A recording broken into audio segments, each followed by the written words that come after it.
Oke, selamat siang semuanya. Sebelum kita mulai pembelajaran kita, ada baiknya kita membuka materi kita dengan berdoa. Siapa baca kelasnya? Tolong diikuti. Semua siap. Sebelum belajar, ada baiknya kita berdoa untuk ajudan bacaan masing-masing. Berdoa mulai.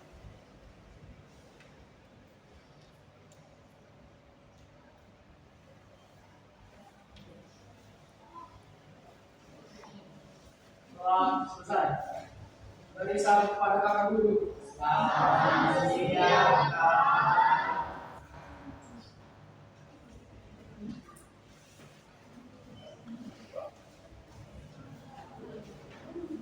Oke, adik-adik semua sudah siap kalau memulai pelajaran? Siap. Nah, sebelum kita mulai pelajaran, kakak akan mengabsen terlebih dahulu. Nanti yang namanya dipanggil direspon ya. Raisa, Lila, Tiara, Bella, Dika. Yang ada ya? Oke, Reno. Yang lainnya adalah Kayla, Alea, Anissa, Jaki, Andi, Halim,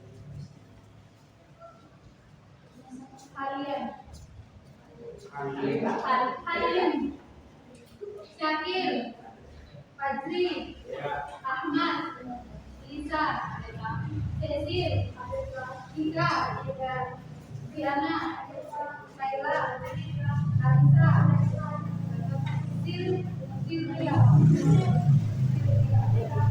Nanti dua yang absen. Oke, sebelum lanjut pada materi pokok, di sini kakak akan bertanya tentang sebuah gambar. Siapa yang mengetahui nama tokoh ini dan berasal dari mana?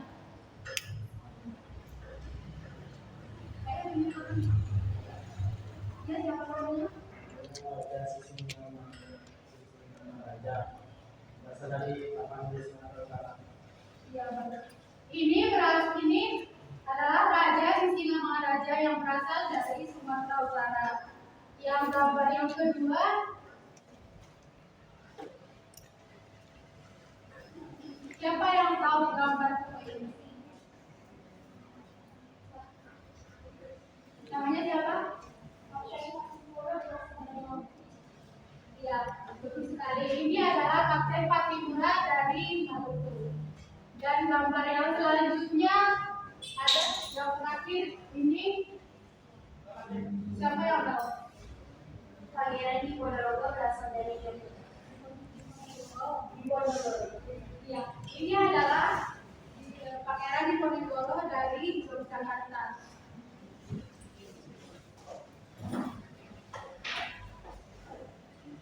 Kita langsung saja masuk pada pembahasan perlawanan daerah terhadap kolonialisme bangsa Barat.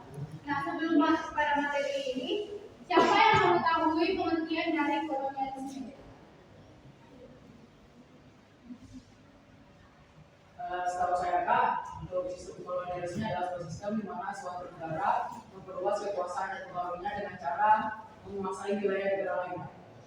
Ya. Kolonialisme juga bertujuan untuk mencapai dominasi dalam bidang ekonomi, sumber daya alam, sumber daya manusia, dan politik. Nah, kita lanjut pada pembahasan perlawanan daerah terhadap kolonialisme bangsa Barat. Ciri-ciri perlawanan sebelum abad 20. Yang pertama, perlawanannya bersifat lokal, yaitu perlawanannya itu bersifat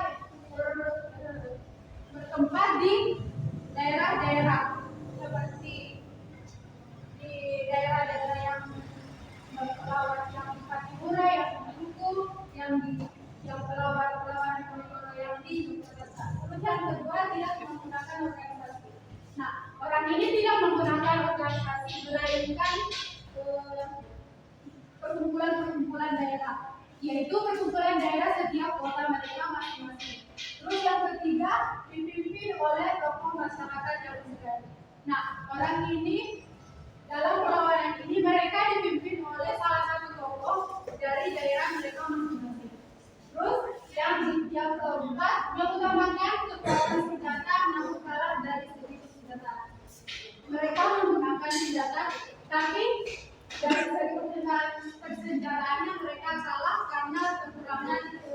daya manusia. Terus yang kelima, mudah dipecah belah. Nah, ini yang membuat konflik dari perlawanan daerah tersebut karena mereka bisa dipecah belah antara daerah mereka masing-masing. Terus yang selanjutnya, perlawanan daerah yang di perlawanan Pattimura pada tahun 1817. Nah, perlawanan ini terjadi di Maluku yang dipimpin oleh Thomas Makulesi atau Kapitan Pattimura. Nah, penyebab terjadinya perlawanan Pattimura ini yang pertama melakukan monopoli terhadap rempah-rempah. Nah, monopoli terhadap rempah-rempah ini yaitu Belanda melakukan kekuasaan yang dimana memaksa rakyat Indonesia untuk memberikan rempah-rempahnya kepada Belanda saja. Terus yang kedua, kebebasan menjual rempah-rempah selain kepada POC Indonesia. Nah, mereka memberi aturan bahwa rempah-rempah yang ada di Indonesia itu harus diberikan kepada POC. Pihak yang dari luar tidak dikasih izin. Terus yang ketiga, harga penjualan rempah-rempah ditentukan oleh POC dengan harga yang sama. Nah, dengan mereka menguasai rempah-rempah ini, mereka melakukan taktik di mana memberikan harga murah, tapi menggunakan kekuatan dan milik rempah-rempah kita yang ada di Indonesia. Nah, di sini kita sudah dijaga karena kita yang melaksanakan mengelola rempah-rempah, tapi kita yang dijajah dengan diberikan harga yang murah. Terus yang selanjutnya bentuk perlawanan Pattimura. Bentuk perlawanan Pattimura ini yang pertama perang gerilya. Siapa yang pernah mendengar perang gerilya? Siapa yang bisa menjelaskan? Ialah taktik perang yang dilakukan secara bersembunyi, berpindah di tempat secara tepat dan sunyi, serta melakukan penyerapan, sabotase, dan serangan mendadak. Tujuannya adalah untuk mengelabui musuh, memecahkan konsentrasi mereka, dan memeras tenaga mereka. Ya, perang gerilya ini adalah taktik kecil yang dilakukan oleh Pattimura untuk mengelabui Belanda. Yang kedua, menghancurkan kapal Belanda. Yang ketiga, menyerbu benteng Brunswick. Yang keempat, menggagalkan rencana Belanda. Yang kelima, pertemuan Rahasia. Yang selanjutnya, perlawanan Pangeran Diponegoro tahun 1825 sampai 1830. Perang Diponegoro ini dipimpin oleh Pangeran Diponegoro, dibantu oleh Semprot Alibasa dan Kiai Bodo. Nah, penyebab terjadinya perlawanan Pangeran Diponegoro ini yang pertama adalah aktivitas perdagangan Mataram semakin merosot karena pelabuhan pantai utara Jawa diserahkan kepada Belanda. Yang kedua, kekuasaan Mataram semakin kecil. Nah, kekuasaan Mataram ini semakin kecil dikarenakan pelabuhan pantai utara Jawa diserahkan kepada bangsa Belanda. Terus yang ketiga, meningkat pajak yang dibebankan kepada rakyat. Nah, di sini selain rakyat disuruh kerja paksa, mereka juga meningkatkan harga pajak yang dibayarkan oleh rakyat Indonesia. Terus yang keempat, campur tangan Belanda terhadap urusan dalam kerajaan Mataram. Nah, selanjutnya bentuk-bentuk perlawanan Diponegoro. Yang pertama, perang gerilya. Sama halnya seperti perang gerilya tadi di perlawanan Pattimura. Yang kedua, perlawanan besar-besaran. Perlawanan besar-besaran ini terjadi di daerah Jakarta, yang dimana mereka melakukan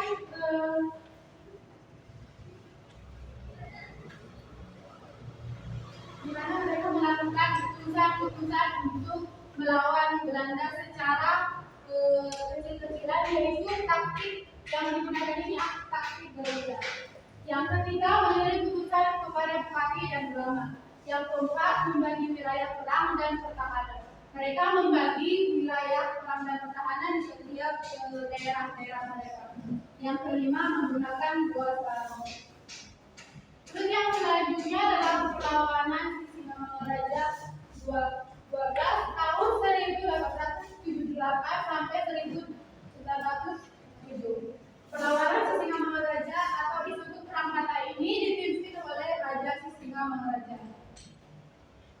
Penyebab terjadinya perlawanan Singamangaraja 12 ini, yang pertama adanya Kristen Jenny.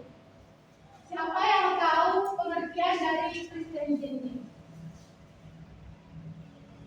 Christian Sending, organisasinya melakukan perkara ini atau pengawasan kemudian Sending bergolongan dari sebuah orang di Eropa Barat. Saya mementingkan kesamaan, kesadaran beribadah, berada di kafir serta mengerjakan perkara ini. Nah,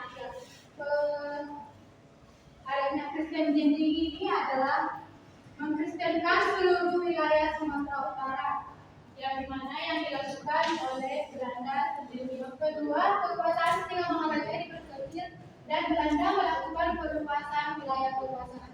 Nah, di sini Belanda sudah mulai menguasai kota Sumatera Utara. Yang ketiga, penguasaan Belanda atas daerah-daerah tertentu. Nah, penguasaan ini sudah masuk ke dalam daerah-daerah yang terpencilnya. Yang dari daerah Sumatera Utara sudah masuk ke daerah Sumatera Selatan, Sumatera Utara. Terus yang selanjutnya adalah bentuk-bentuk perlawanan Singamangaraja. Yang pertama, melakukan perlawanan terhadap gerakan pasukan Belanda di Bali. Mereka melakukan perlawanan di salah satu daerah terpencil, yaitu di Batu yang terletak di Tabanulir Barat. Yang kedua, menyiapkan benteng alam di dataran tinggi Toba. Mereka melakukan benteng tempat mereka Jam ketiga telah selesai. Saatnya memasuki jam keempat. untuk tempat pertahanan mereka. Terus yang ketiga, menyiapkan benteng buatan diri. Mereka membuat tempat-tempat pertahanan mereka di daerah-daerah terpencil yang Belanda tidak mengetahui tempat tersebut. Terus yang keempat, menyerang berbagai pos Belanda di tanah Batak. Nah, mereka menyerang pos Belanda yang ada di setiap tempat di daerah di mana Belanda melakukan tempat mereka berkumpul. Nah, materinya cukup sampai di sini. Nah, untuk selanjutnya kakak minta tolong untuk kalian membagi kelompok. Yang ini kelompok pertama, kedua, ketiga, dan keempat. Nanti kakak minta tolong untuk kalian membuat poster tentang biodata lengkap pahlawan Patimura, Bojonegoro, dan Singamangaraja. Nantinya tugasnya ini akan dikumpulkan melalui WA saja. Nah, itu sudah sementara pemaparan materi. Apakah ada yang mau ditanyakan? Oke, kalau tidak ada, kakak mau minta satu atau dua orang untuk memberikan pesan-pesannya tentang pembelajaran kali ini. Boleh dia pembelajaran menarik atau pemaparan materi nasional. Masih ada lagi?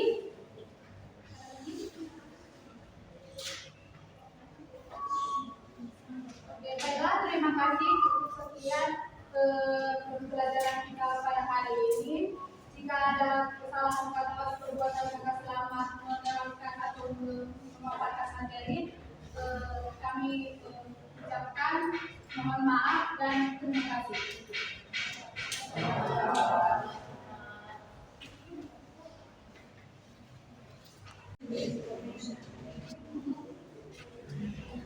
Oke, selamat siang semuanya. Sebelum kita mulai pembelajaran kita, ada baiknya kita membuka materi kita dengan berdoa. Siapa untuk kelasnya? Tolong diikuti. Semua siap. Sebelum belajar, ada baiknya kita berdoa menurut ajaran bacaan masing-masing. Berdoa mulai.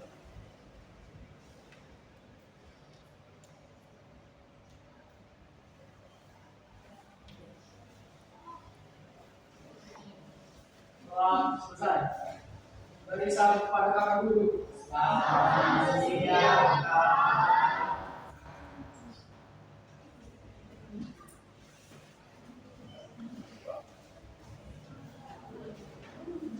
Oke, adik-adik semua sudah siap untuk memulai pelajaran? Siap.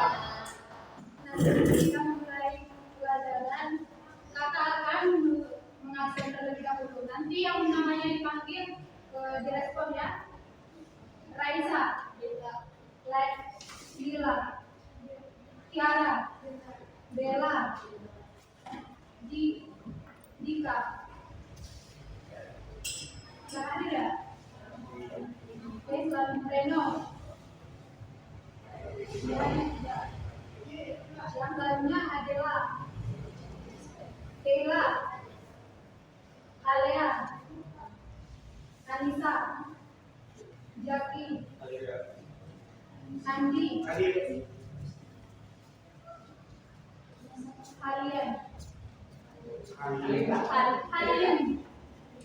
Syakir, Fadri, Ahmad, Lisa, Cecil, Ika, Diana, Laila, Arisa, Silvia.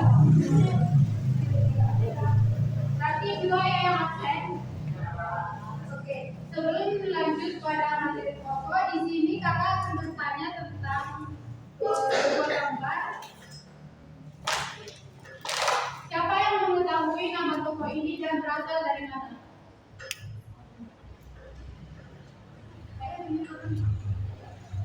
Ya, siapa namanya?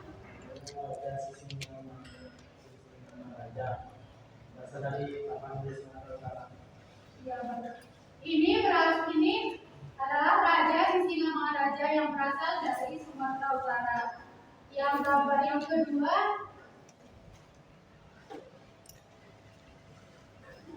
siapa yang tahu gambar tokoh ini?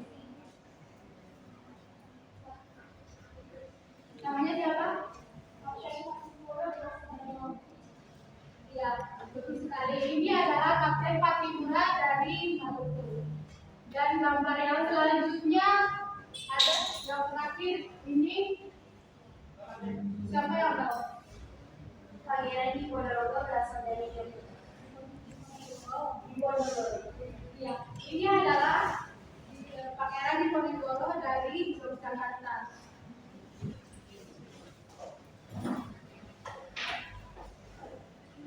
Kita langsung saja masuk pada pembahasan perlawanan daerah terhadap kolonialisme bangsa Barat.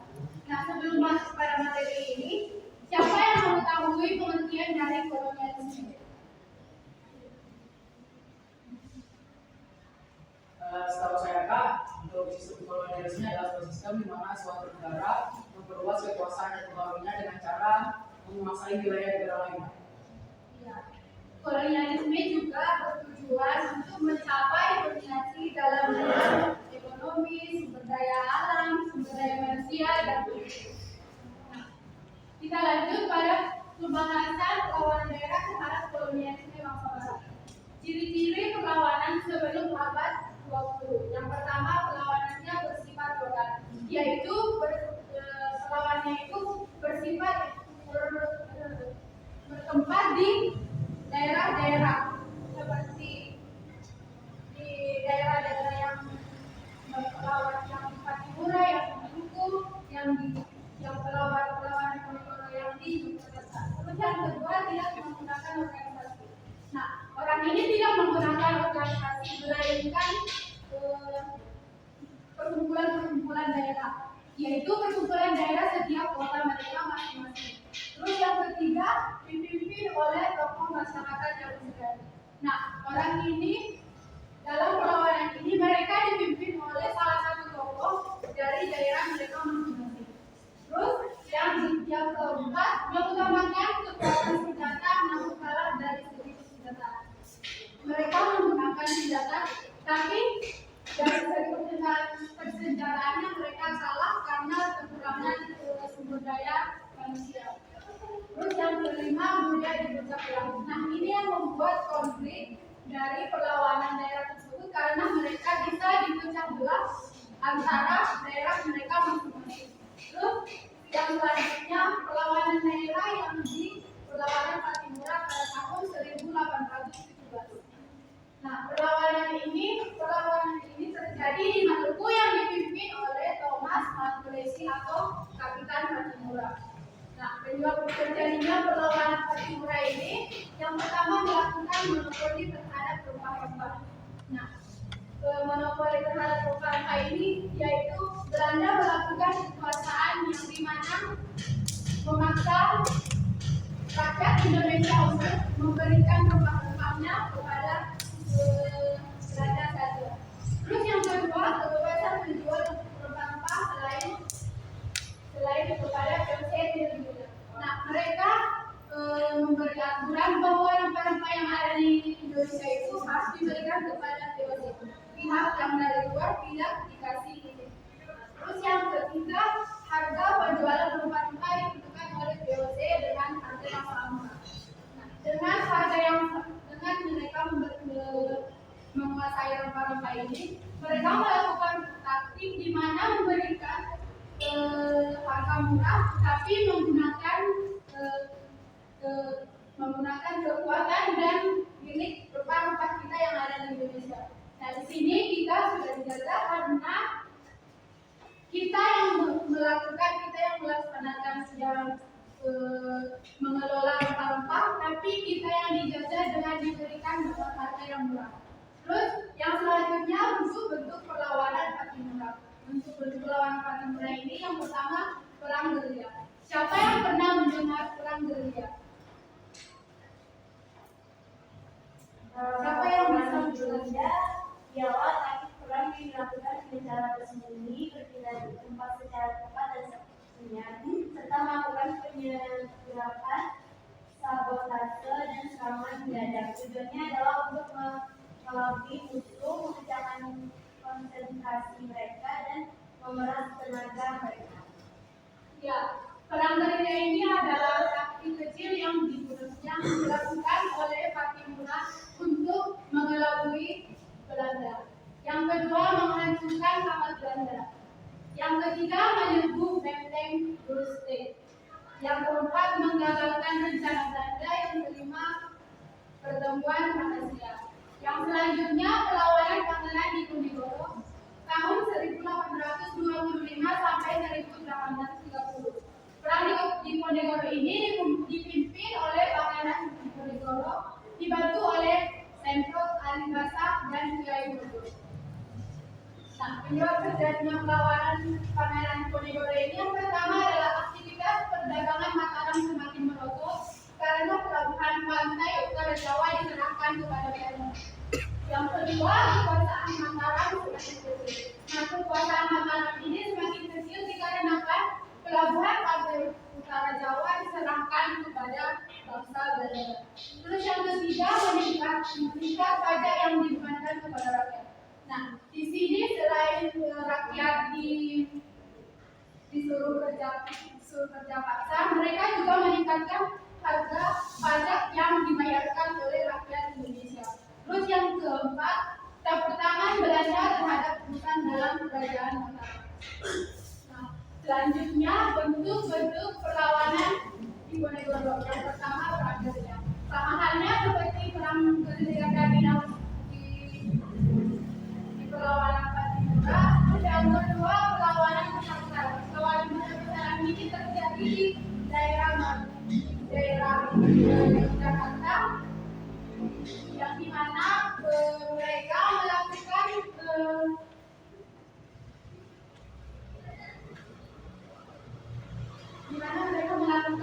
keputusan untuk melawan Belanda secara kecil-kecilan, yaitu taktik yang digunakan ini taktik gerilya. Yang ketiga, mengirim utusan kepada bupati dan ulama. Yang keempat, membagi wilayah perang dan pertahanan. Mereka membagi wilayah perang dan pertahanan di setiap daerah-daerah mereka.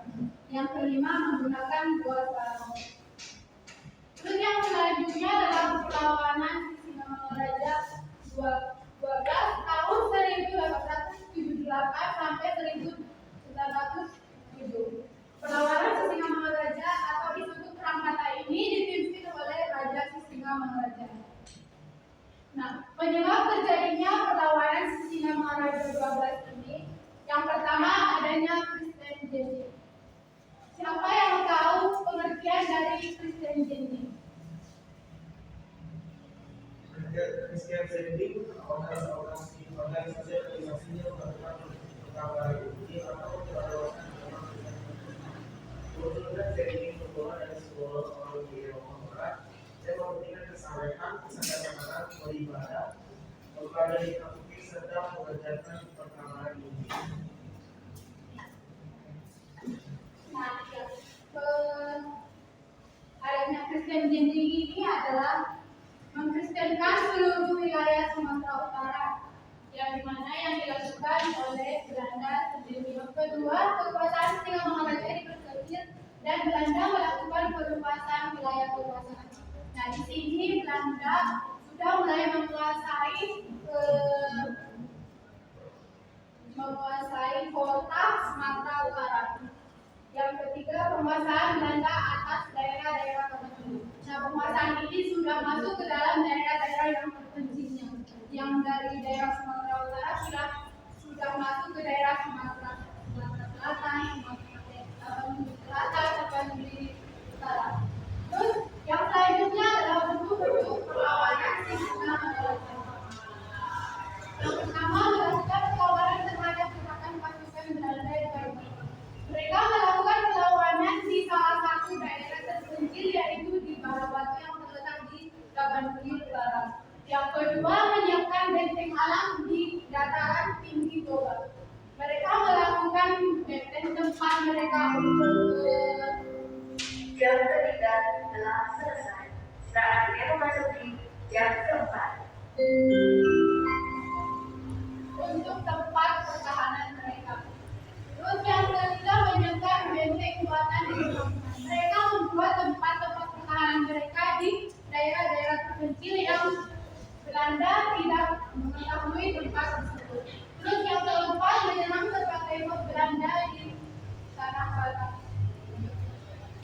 Nah, mereka menyerang pos Belanda yang ada di setiap tempat di daerah di mana Belanda melakukan tempat mereka berkumpul. Nah, materinya cukup sampai di sini. Nah, untuk selanjutnya kakak minta tolong untuk kalian membagi kelompok.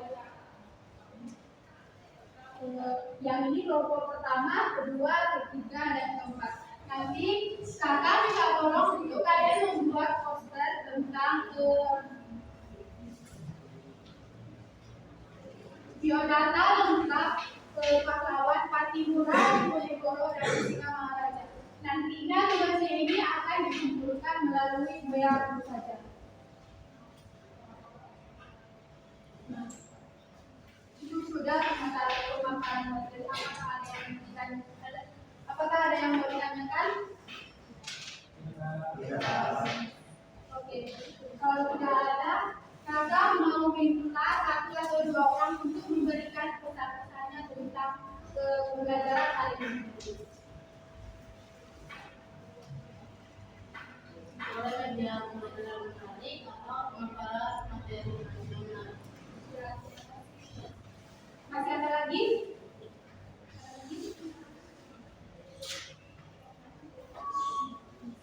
Oke, baiklah, terima kasih. Cukup sekian pembelajaran kita pada hari ini. Jika ada kesalahan kata atau perbuatan yang tidak selamat menerangkan atau memaparkan materi, kami ucapkan mohon maaf dan terima kasih.